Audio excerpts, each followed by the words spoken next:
Robin Alex, who is a co-founder at HighLevel, the AI-powered business operating system that serves over 70,000 marketing agencies. Our biggest differentiator is that we do work with the implementers. You should be as aggressive as possible in trying to test out many different variations, many different opportunities. The secret sauce was actually slightly pivoting. Your 40% lifetime affiliate commission is remarkably generous. That 40% for life was well worth paying out. Recently published our AI B2B Scaling Stars leaderboard for now, so HighLevel came out number one. We want to be a $10 billion company. We are generating $9 billion of revenue into our customers' pockets. Always saying yes, like just keep trying something. How fast did you make this decision?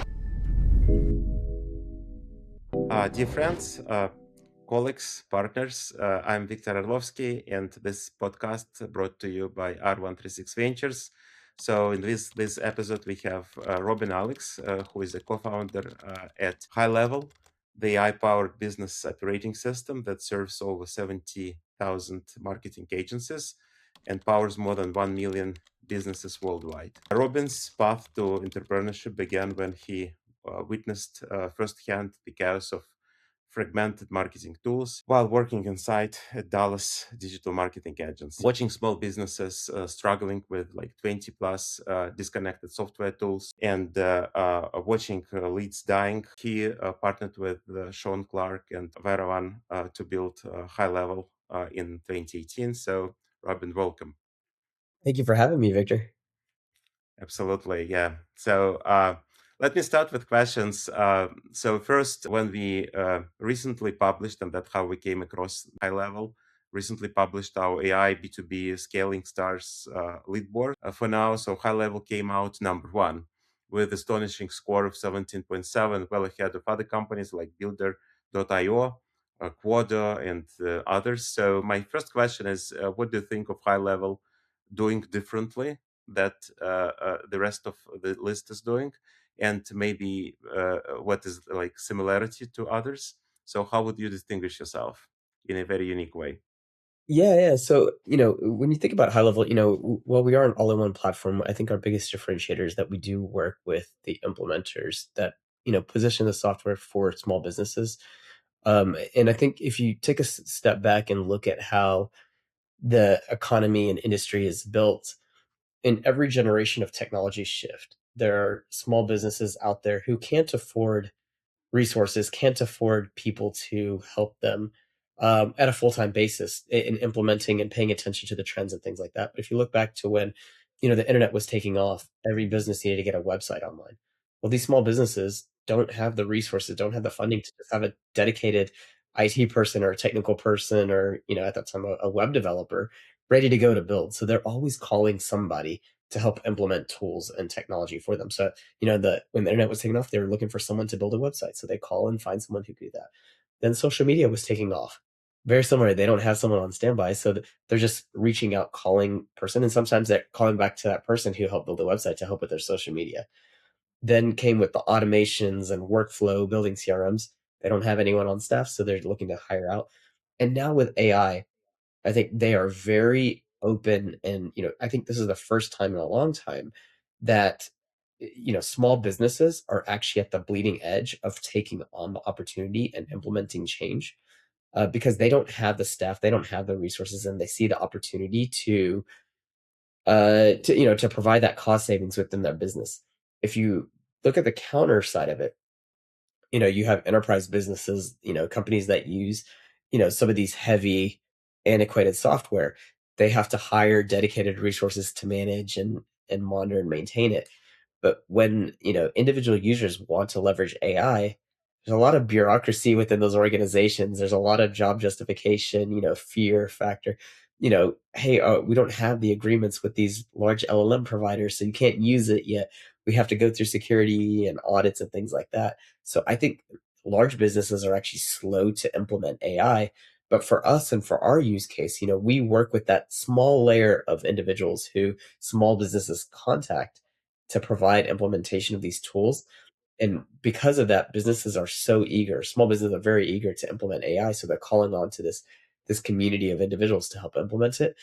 And for us, we don't have to predict the future. We just need to build the tools that our customers, in many cases, this agency layer, this consultant layer is needing to help implement. So as long as we're matching up with what they need and help them deliver it, we win. And so that's the tools and what we've been thinking about and why we've been able to accelerate so fast with our AI usage. Well, you mentioned AI so many times, but company was founded back in 2018. So probably when you founded the company, this term hasn't been used at least so much, right? So your first revenue was first year revenue, at least from public sources we scrapped, was like around 40 grand, and you were selling direct to SMB, right? And to our knowledge, there was like a high churn, and model really didn't stick. And then like one agency conversion really reframed the entire business. And well, my question is why actually exactly matching the needs of SMB didn't work out. Why they still needed agencies rather than just building a direct relationship. So, what was like the secret sauce, and why and how? Like, I mean, first of all, how this decision came on board? I mean, did you have like much of discussion, pivot, not pivot, sell to agencies, continue finding the way to SMBs, and how fast did you make this decision? So, Yeah. So, prior to me joining High Level, Sean and Varun were, my other two co-founders. They were actually the original co-founders helping to really go out and build tools for small businesses. Now, through that, they were making, not a lot of revenue in the grand scheme of things, and to your point, high churn. So when you go to small businesses, I think they see the promise and the vision. However, what they really lack is they don't have that support. They don't have that team to help do that implementation because it's also not just the implementation and then set it and forget it. It requires some modification, some iteration to really fine tune it to make sure that operationalizes with the business. That was the biggest issue that they dealt with. Now, when I joined, really it was through an interesting, world where they were prospecting, trying to figure out how to launch their software. And where they started was in the reputation management side of things. They had actually reached out to a customer that I had, and as I was running a marketing agency, we were that outside consulting partner for these small businesses in helping them implement, iterate, and make sure that success is happening. And so that customer actually, did a magnificent job in saying, "Hey, I don't know how to help you. You should connect with Robin and their team to help bridge the gap because I want this tool for my business." And so not only did I help them get implemented and get what they needed to help with that business, we started talking about kind of this greater issue with small businesses in general and what agencies were actually doing. So, to that point, the secret sauce was actually slightly pivoting in the perspective of we need to be able to talk to the SMB, but also make it easy knowing that there's always a third party implementer who is doing the work here. So how do we make sure that it's valuable for them to get the outcome that the small business is looking for? So in many ways, that was our secret sauce, and that's what we found early on when Sean and Vern started building software, kind of going direct to SMBs, and once they met me, I was able to join and kind of help clarify or demystify how implementations actually occur, and that's what we've actually rode on from here to where we are today. well, and like speaking generally about like pivoting, how would you recommend to pivot? Because I mean, many startups at the start, not only at the start, but like through their lifetime, are pivoting. So should it like be one shot? Should it be like more gradual? So I mean, for what kind of pivot would you like advocate? Like faster and more aggressive, or still like watching your back? And I have like few startups I'm helping to grow, so it's a constant debate. So I'm sure they will listen to your advice. I think the best time to be aggressive, well, let me caveat it in saying that there's definitely seasons and the right time to make these decisions. But when you're early and you don't have a lot of consistent revenue, or you don't have a lot of things locking you down into a decision, you should be as aggressive as possible in trying to test out many different variations, many different opportunities, and trying to pivot as fast as you can. And a lot of it is just listening to the customer, listening to prospects. What do they want? Where are you missing the goal pin? I think that is very easy, and the best time that you can do it is when you're early on in the business. As you become more late stage or you start getting more consistent revenue, and you have to take it very methodical, because the question that you always ask is, are you willing to risk the existing revenue? And for many people, they're not willing to risk it, or they have their tolerance risk is very, very low. So, that's where you want to be a little bit more methodical, or, give it more time to season.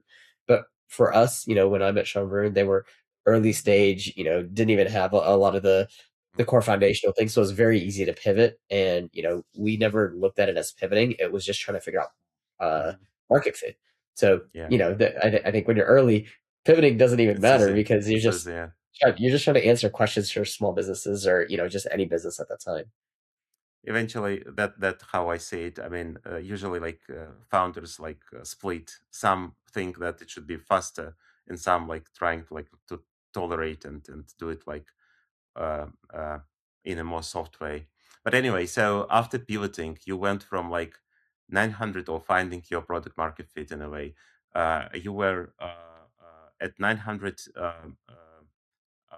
agencies to almost sorry users, right? Almost to 150,000 users in just less than 2 years. So obviously, this tremendous growth breaks certain things. So what broke first, and what surprised you about how agencies adopted the platform? Are there like any insights you can share? Yeah, even that term product market fit, I think early on we never really looked at it as product market fit. It was just, we found an audience and we wanted to build whatever that audience wanted.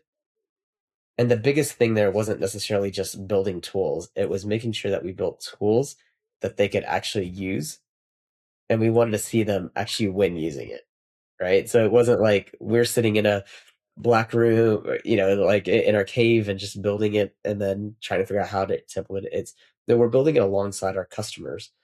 And at that time, it was that audience of that implementation layer agencies in many ways, working with them, trying to figure out how to make the tools work for their needs.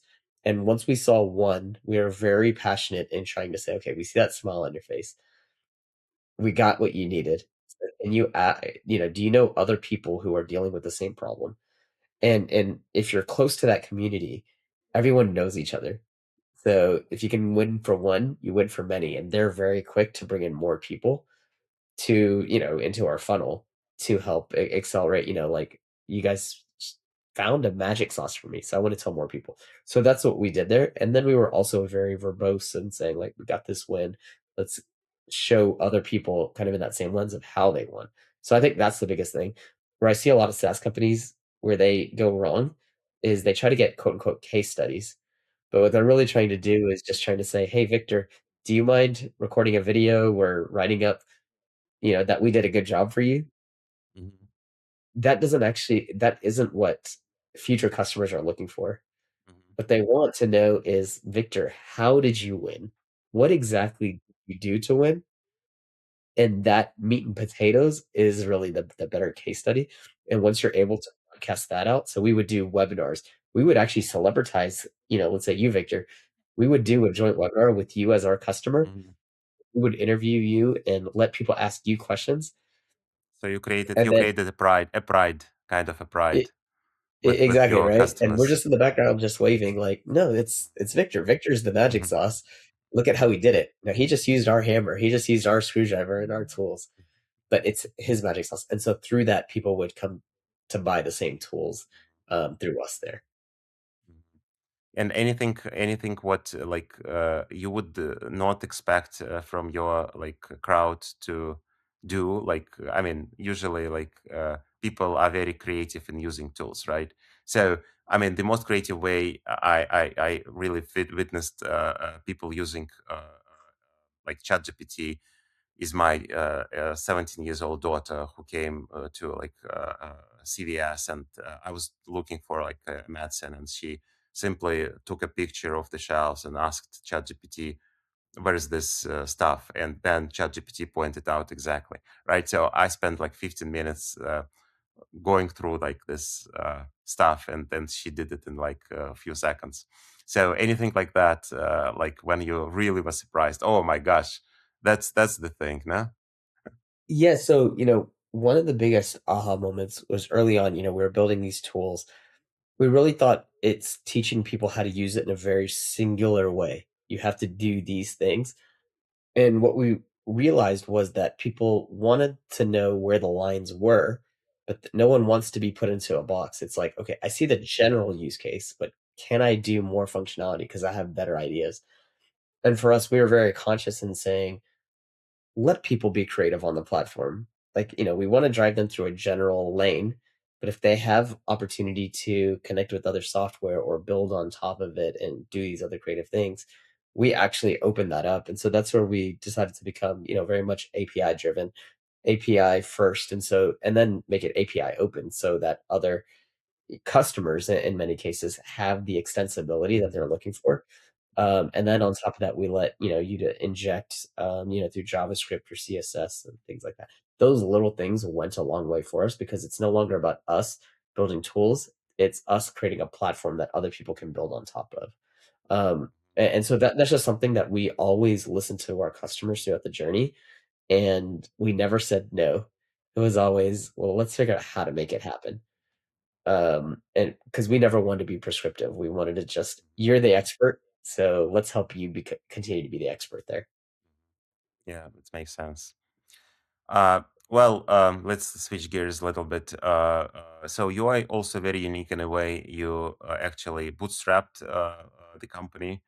So you turned down, to my knowledge, many VC term sheets and attempts to invest into you. And obviously, you were seen as a hot company growing with such an astonishing speed. Why you decided to pass on venture capital for so long, and why did you decide to bootstrap? What was the reason? Why not to take more Well, money and grow faster? well, I think, we, the first 12, actually, the first 18 months, Sean Vern and I never took a penny out of the company personally. We took every single dollar back in, and we were very fortunate. I, had some income coming in because I was still running the agency for a while. And then, Sean Varun, they were able to, their spouses were working. So they were able to just, work to just help build the company. Hmm. So we took Hmm. every single penny back in. And then the way that we built the model, we never had a sales team. We never had, if you look at our biggest expense item was actually our hosting. And, it took us about 6 months to hire our first employee. So for the first 6 months, there was really a It's lot of very few. expenses, very minimal, right? Hmm. So we just took every single penny, put that back into the company, and we always looked at it as let's continue to build a war chest. And then through that, we were profitable since the beginning of the company, which was Hmm. why what is more dollars going to actually do to help grow? Like that was always the question that we would always ask. But at the same time, we never had a sales team. We never saw the need of having a sales team because you try to build it, you try to do it, and most companies fail the first go around with having a sales team because they're trying to run paid ads. You try to run sales and all that. We didn't have the expertise, and so we just kind of kept doing what we're doing. So for the first 36 months, we were profitable, and just really take in all the dollars and reinvest into the company. That's what allowed us to hire. And so when the opportunity came up in 2021, we did have a lot of VCs that came in, and what we knew was that we were doing something special and unique. And oh, by the way, we were extremely profitable. Every time we're talking to a VC, one, they kind of looked at us as being this very odd company in our go to market way because we didn't have the sales team, we didn't have all this. And we kept challenging them. Why should we change? Like, what do you see? And no one could give us a clear answer. What they told us, though, the consistent What message was what did they want to change? Like they specifically? wanted us to they told us that the model that we were building would not last. Hmm. They told us that we needed to take every single penny that we had in the Hmm. company Hmm. and now hire a sales team, now hire paid ad or go get paid ads and build and grow that way. And not Now, and probably not doing a white labeling, right? they said the white labeling was a bad Hmm. idea. Hmm. They told us our Yeah, they pricing don't model like because we have a they don't like it. They don't like it. yeah, yeah, they don't like our pricing model. They don't like the unlimited function that we had. We're a flat rate company, right? So we give you all the tools just for a small subscription fee. They wanted to change basically the whole business from A to Z. And then the question that we would ask is, can you guarantee an outcome on the back end? Because if you look at every single company that's out in the world, even publicly traded companies, most of them are not profitable, and their biggest line item is building the sales team, paid ads, advertising, marketing. And what kind of the model for every VC is like, yeah, you'll invest into all these things. We're going to take every single dollar that's in the company, as well as we're going to throw in more dollars to help grow it to then get you to the next stage. And don't worry about being profitable or not. That's not important. We're going to flip it and sell it to the next, PE firm or whatever. Yep. And we just Yep. thought that that was a broken model and broken system. So we never went down that venture route, and we would just shut people down. Like, they were crazy. You want to invest into our business that we were able to build and do in a very unique way, and say that's not right. Like, that makes no sense to us. Like, why would we want to do this? And I mean, to this day, we're still having fun and doing the same exact thing. So, but in 2021, we, kind of looked at it as this, as the height of the market, and we got to get free consulting. And so, while we had many venture firms and things like that tell us how we did a bad job, they gave us some ideas on things that we can improve and fix on. So it was amazing there. And then through that journey, we had a private equity firm that said, guys, you guys are doing something so unique. We don't want to touch any of that. What we want to do is, we don't, you don't need any dollars to put into the company to keep the lights on. You guys have that figured out. Mhm. What we wanna do is, one, give us an opportunity to give. We had a lot of employees that joined us early on. At that time, I think we had about 200 employees. They could have gotten better jobs and bigger jobs in other places, but they really loved the mission that we were on. So it's, they wanted to become a minority investor with us. They don't wanna change any of the businesses. They wanted to support us on the back office areas, Mhm. getting a better finance team, Mhm. HR, make sure that we're operating legal. And then through that, we did a secondary round, so not primary capital, it's all secondary. And it allowed us to give, really right size our team and give them bonuses and things like that. And that's part of the journey and being in this sort of culture, right?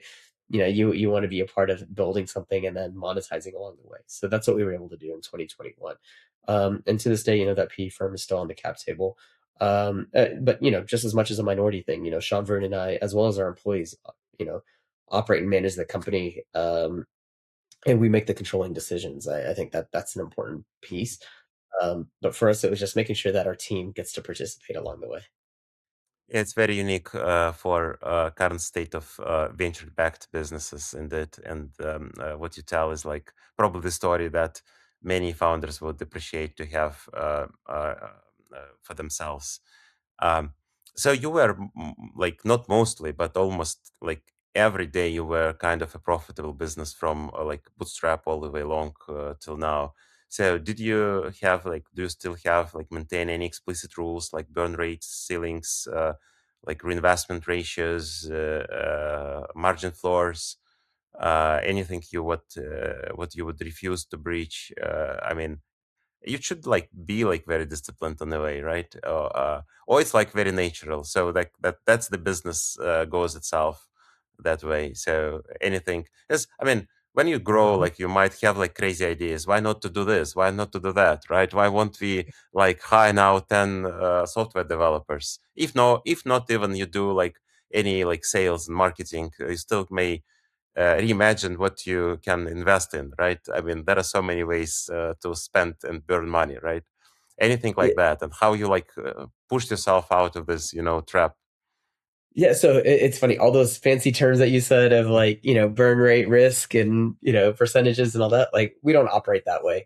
Yeah, Okay. for us, it's just very much running it in a sense of, as you would want to run your personal finances without having any credit cards or debt or anything like that. And so, like I said, for the first 18 months, we didn't take a single penny out of the company. And when we did take money out of the company, it was at the least amount that we just needed to sustain, our current expenses. It was never taking out large amounts of money or anything like that.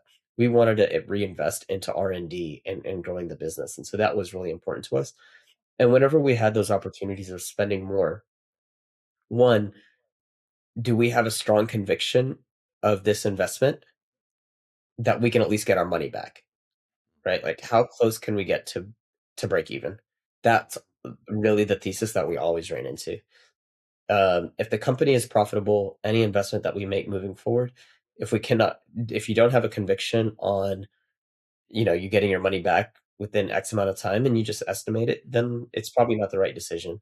And that's where we were, in some cases maybe slow to doing some investments, but at the end of the day, in hindsight, I think it was the right call because we were able to be very, strong in making sure that the decision that we have, like, we want to make sure that we're passionate about it and not just throwing money and hoping someone else will solve it for us. It's no, we want to feel strong. We want to make sure that who we partner with or how we do it, like, we feel confident that's going to come back to us. And look, it's not going to happen 100% of the time, but at least, that partnership or like you having that feeling behind it adds that additional fuel to the fire to make sure that, worst case, just get our money back out of the deal. Yeah, yeah, totally agree.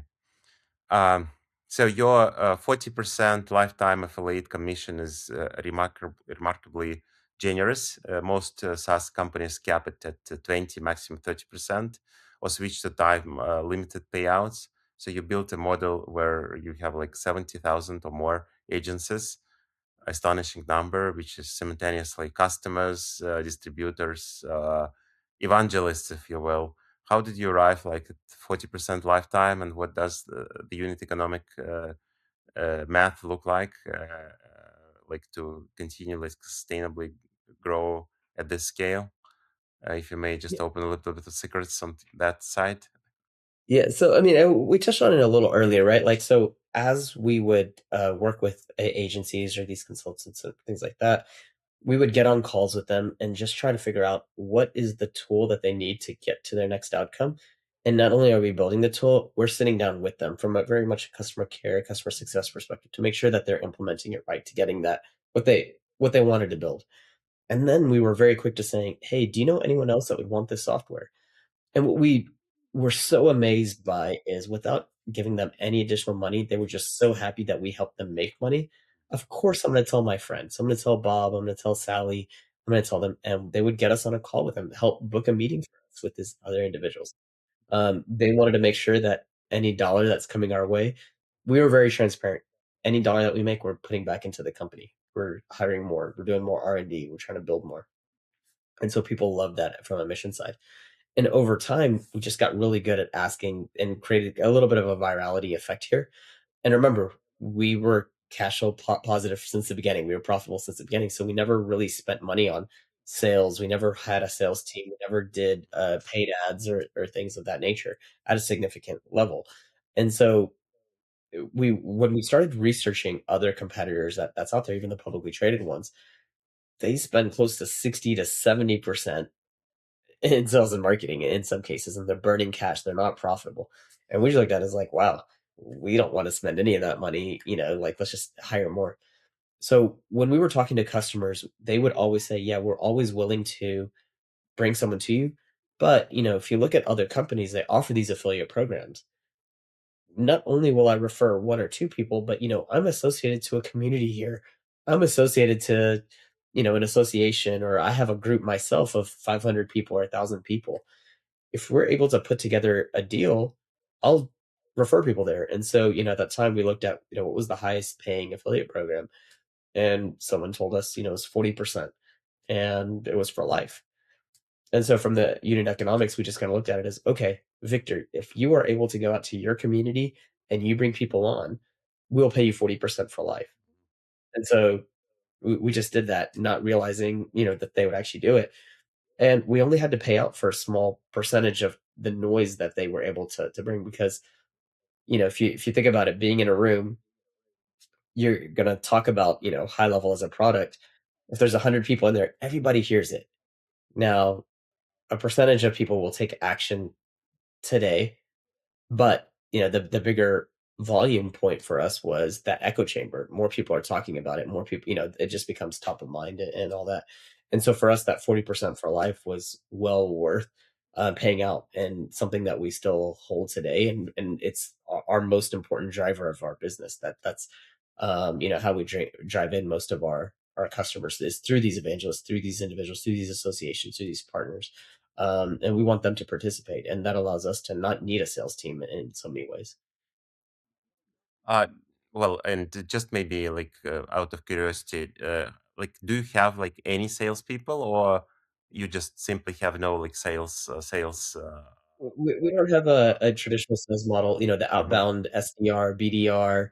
We don't have paid mhm, ads in the same sense of like trying to uh-huh, make sure that we're constantly feeding the SDRs and BDRs. And so if mhm, you look at that from a sales and marketing perspective, that usually covers about 25 to 30% of someone's budget, just that team alone.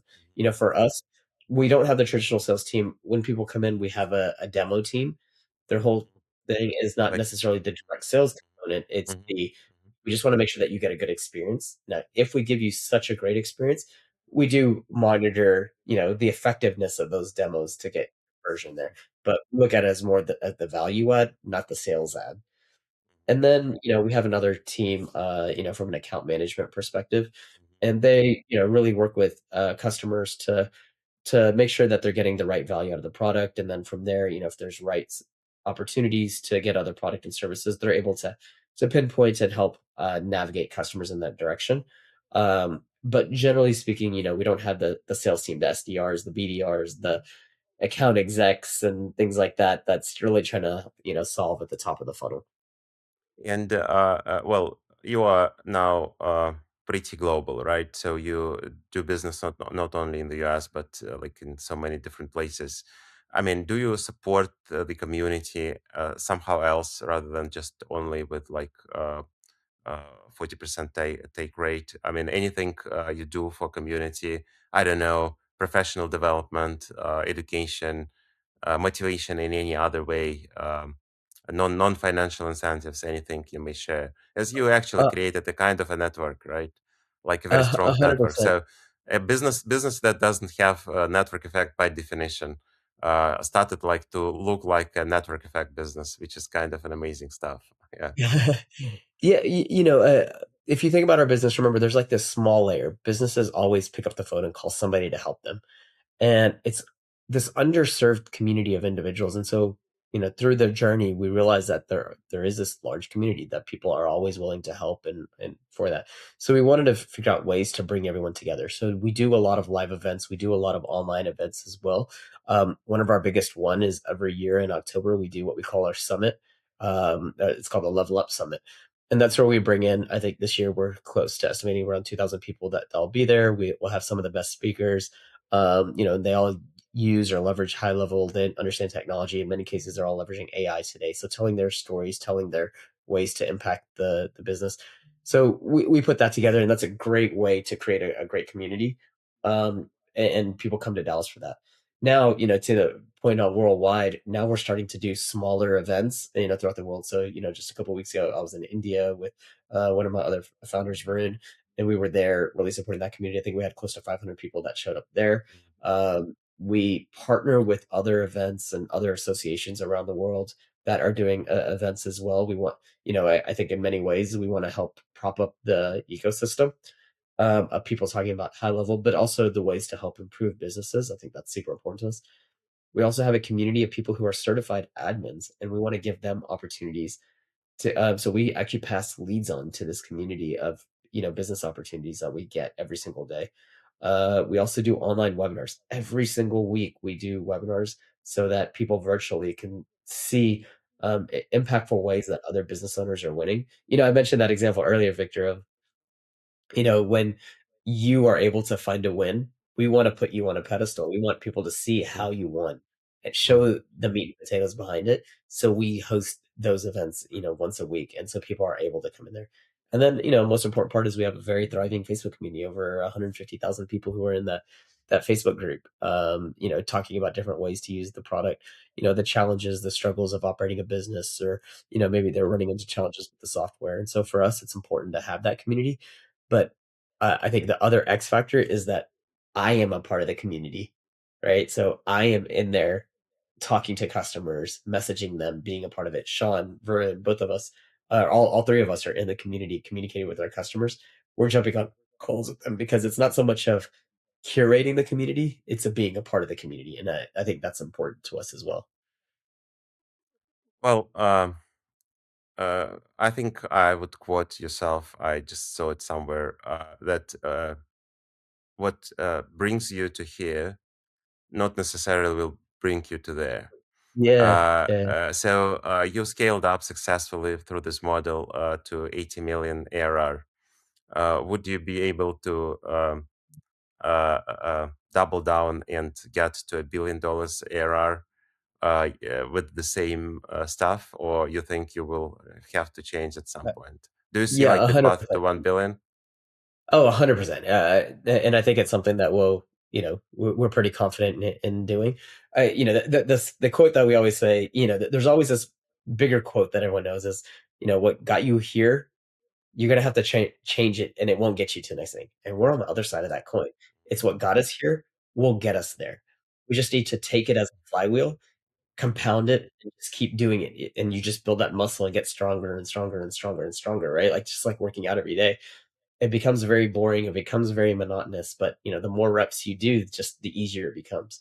And so we definitely believe in that, and we think that we're gonna move incredibly fast, and, I wanna be, one of the biggest companies out there, and one of my partners, and it's not so much of, us just building tools, it's because we're able to work with our community, work with our customers, and providing the best value out there, and as long as we stay strong to our mission, we're gonna do some amazing things. Well, you also championed multiply what works, doubling down on core practices rather than replacing them with like consultant playbooks. Uh, I'm wondering what did work. So, is there something what you tried and what really didn't work, despite your like high expectations that it will, but it didn't? And can you just give like a few examples what didn't Yeah, work I out? mean, I think, some areas that we, from a core business perspective, it was always trying to figure out where do we spend money and how do we effectively do it. We were always, I would always say we would wait to get punched in the face a few times before we make the final decision. And good or bad, that allowed us to really think through making sure that we're going on the right path. But along the way, we needed to be comfortable to pivot, like what we were talking about earlier, is like, being able to shift quickly if things are not going the right way. We need to feel comfortable with that. And Sean always likes to quote Charlie Munger, and I think or Warren Buffett, I can't remember, but it's when the I can't remember it, but basically it's like when the tide runs away, you'll see who's swimming naked, Yeah, and we never wanted to be in I that think position, Buffett. right? So it's Hmm. how do you make smart decisions? How do you always think of like what the backup plan is ahead of time, and be comfortable that the decision that you make today may not be the right decision, but at least it pushes us forward, so then we can be agile and shift and make modifications as needed. What one that I remember was early on we were trying to move into a help desk system, and it was a very costly investment. We had to change it, a lot of change management, a lot of things there, and it was something that I was personally pushing. And I remember it was a big check. It was like, wow, we're turning into a real company. We're doing this, and we implemented it. And then it was the launch day, and every one of our customers had problems, and it was just challenge after challenge after challenge. After 3 days of it, it was that important decision. I'm like, okay, do we like the decision that we made? And do we wait? Do we keep going? We basically said, look, we have, the rest of the week to figure this out. And if not, we are reverting back. We do Hmm. not want our customers to deal with it. Did And you revert that's back? exactly what we did. We reverted back 7 days later and said, we're getting out of this. And so we had to get attorneys involved and things like that to get out of the contract, but we didn't care. We focused on what makes our customers happy. And it is what it is. Like that's our leading voice. And if we have to lose money on it, that's fine, but our customers is what makes us value. And, we could have played the other side of like, just keep trying, just keep pushing, don't worry, the noise will go away. We just decided that's not worth our time and effort. Hmm. Makes sense. Makes sense. Well, uh, coming to like a little bit to the numbers again and values. So, what is like your like high level high level North Star metric for you guys? What you will want to achieve? Like a single number or a single thing? Anything in your mind? What you like Yeah, constantly monitor and I mean, take care about? Yeah, I mean, the metric isn't so much about our revenue. I mean, of course, we track all those sort of things, but our North Star is not our direct revenue. Our North Star is our customers' revenue. So, what we like to say is we want to be a $10 billion company as fast as possible, where we are generating $9 billion of revenue into our customers' pockets. And if we're able to do that consistently every single year, $9 billion, on the back end, because we're supporting them, we'll be $1 billion a year, revenue company. And so for us, it's more about how much dollars are we bringing into our customers' pockets, more so than ours. And we just believe if we do a good job on that, money will come our way.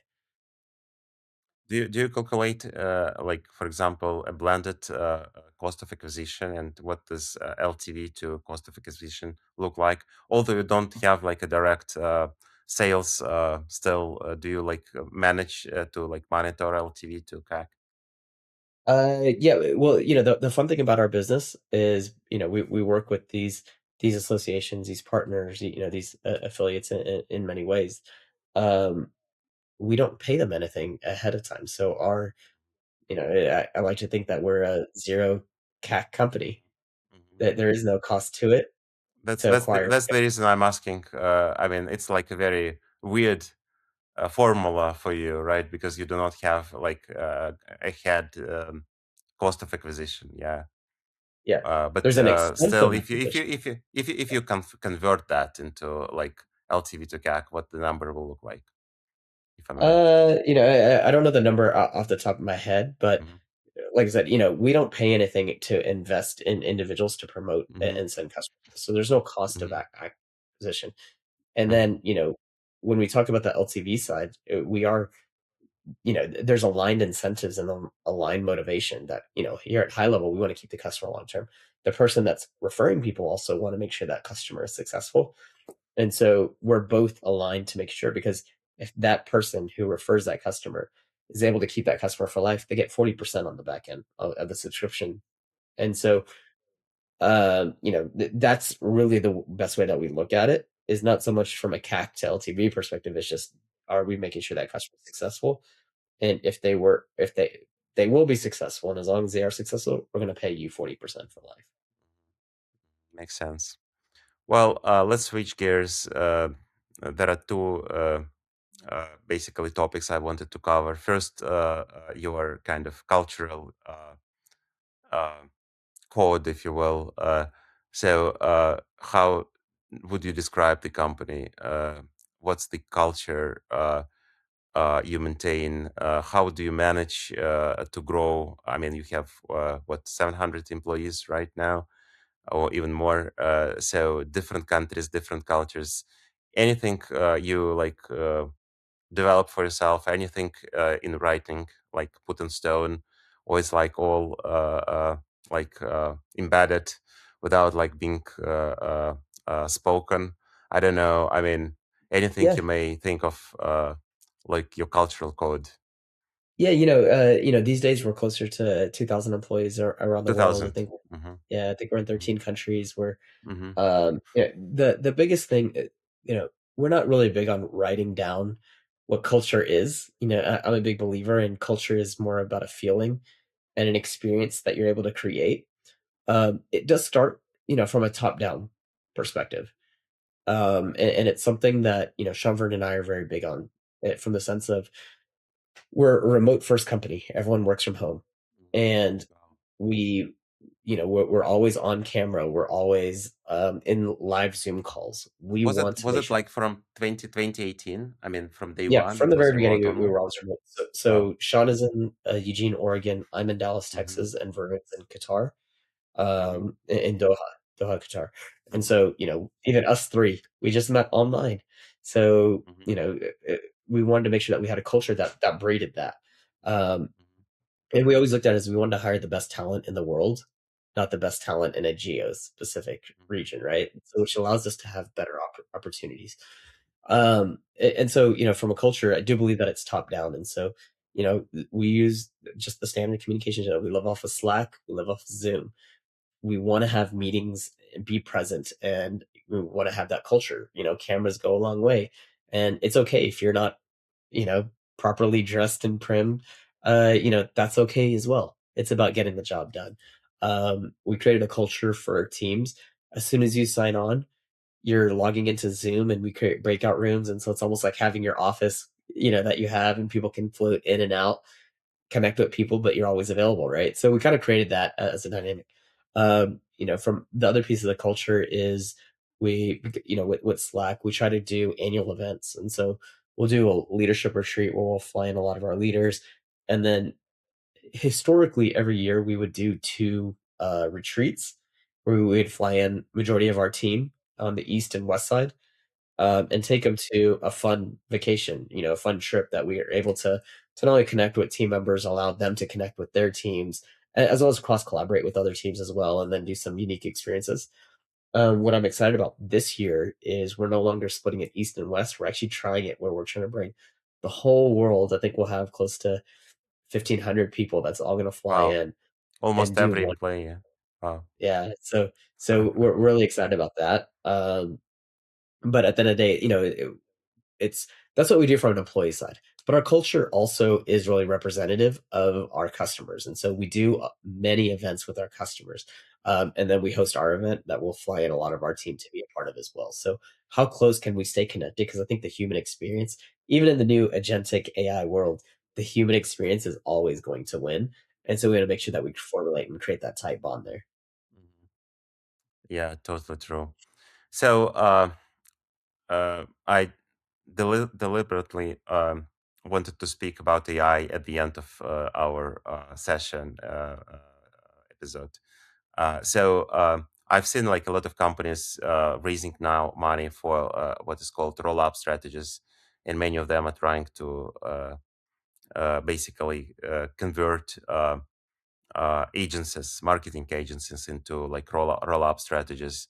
Do you see any threat of losing your customers because your customers will be gone? I mean, your customers are primarily agencies, so obviously this might be a kind of path going forward because, well, obviously, I'm sure you share the view that all like middlemen will go, right? I mean, there will be no like need for a middleman in many cases, and agencies are at risk. So, do you see any kind of threat to business through that? Or anything else you would imagine that what AI can bring in terms of like disruption into your market in particular, when like people will start using, you said, very complex tools, right? Very complex tools. I'm a software engineer, so I'm vibe coding through my life, but I never seen like doing it so easy now, right? I just vibe coded a CRM platform in like 2 weeks time, not like really spending much time on doing this. And now we are using kind of like CRM, which is self-developed. I mean to say that something what you build now might be also in like at risk by being replaced through like a simple command line where you just say what you need and that's done. Anything you think of like that? Yeah, Obviously, I'm sure you're discussing it a lot. So, anything, how you see the future for 100%. that? Yeah. I think as a world and as an economy, this is just the next generation of the same conversations that we've seen historically. Back when, probably 20 years ago, 30 years ago, when you wanted to buy a computer, you had to buy something off the shelf. You'd have to go to Radio Shack or Circuit City or, Best Buy to buy a computer. And then immediately the world got flooded because now you can just buy a computer case. You can buy, graphics card, you can buy a processor, a la carte, and Mouse. Yeah. you can custom build your whole solution, Yeah. right? Did we see all the big, HP, Dell, and all those, they're all thriving today. They've all figured out that, Hmm. while people have the Some, not DIY, all, not all, not all. Some, no, some figured but the out, best, some not. Right? I mean, we know those who figured out. Right? I mean, yeah, others we don't remember. exactly. The best players will Yeah. always figure out how to do it, right? Hmm. And Yeah. as consumers, there's always this idea that yes, you can do things yourself, which is why they call it the DIY world. But, I was giving this an analogy the other day. During COVID, the DIY world exploded because, instead of, I'm at home all day, right? Now's the time for me to renovate my bathroom. I can go to the hardware store and buy all the tools myself. But we also saw an explosion of people paying outside contractors to doing the work because you would start and then to realize you don't have the expertise. And more importantly, you don't have the time to keep pushing this on because you don't have the passion. So, in that lens, for us, the way that we think about it is, do we really believe that a plumber is going to vibe code their way into a new CRM?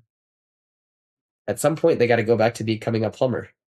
Mhm. And so, you, Victor, you said that you built a CRM. Well, you're going to build it, and out of the box, it's going to be fine. That's kind of the first case. But when you need that Mhm. next step, or you run into a bug, or run into a system challenge, who's going to do that work? Right? It's now you who now has to go back Yeah, into yeah, on an or code agent, if they're a human agent. Yeah, or whatever it might be, you have to now sit down with that agent to now rebuild the system yeah. to making the patches and things like that. So are you now essentially becoming an engineer? And sure, now you're using AI and coding and things like that to help build it and move it on, but are you willing to leave your post and what you do today, Victor, to now becoming leading agents to build this? Right now, effectively you're becoming a CTO in many cases, and all the while, what are you building? How are you even going to operate the CRM if you're building the CRM to then grow your business? And so I think that is something that people are. I think the opportunities are so much better in making it easier. However, does human capacity, does the human relationship change? Is a dentist going to stop becoming a dentist to learn AI to then vibe code their solution and basically give up helping their patients? Right? Like, that to me is kind of where I don't think that the world is going to 100% change. I think what's really interesting and happening though is the people that have the bandwidth, that have the technical capability, how now have access to a wide array of tools that they didn't have before to build and create new innovation. So we are up for a disruption, but I don't think the disruption that is happening today and what we'll see in the future is drastic effect that people are expecting. The plumber, the electrician is always going to be the electrician. And so Until it will be replaced by kind of a humanoid robot or whatever, right? it's gonna, Most probably not coming soon. Yeah, yeah, exactly right. Like when Uber came out, there was a lot of fight with a lot of yeah. the cab mafia, the taxi cab mafia in all these cities, right? And they still exist. If you go to New York, there's still a line for taxi cabs, even though Uber is readily accessible. There's always going to be protection into it. And so maybe at some point in the future, it's all going to go away. But I think I think with full autonomous vehicles, it will, right? I mean, I don't at know. some point, it will be so At some much point in cheaper. the future, yes. Mhm. But here's also the other thing: are you worried about the future, or are you worried about today? And I think most small businesses are worried about the challenges that's right in front of Absolutely, them today absolutely. versus what's happening in the future. And as things progress into the future, they're going to be apt to trying it and testing it out. But this is back to that. I love this. How we're talking about pivoting and when is the right time. Your tolerance of risk continues to get minimized when you have existing revenue today.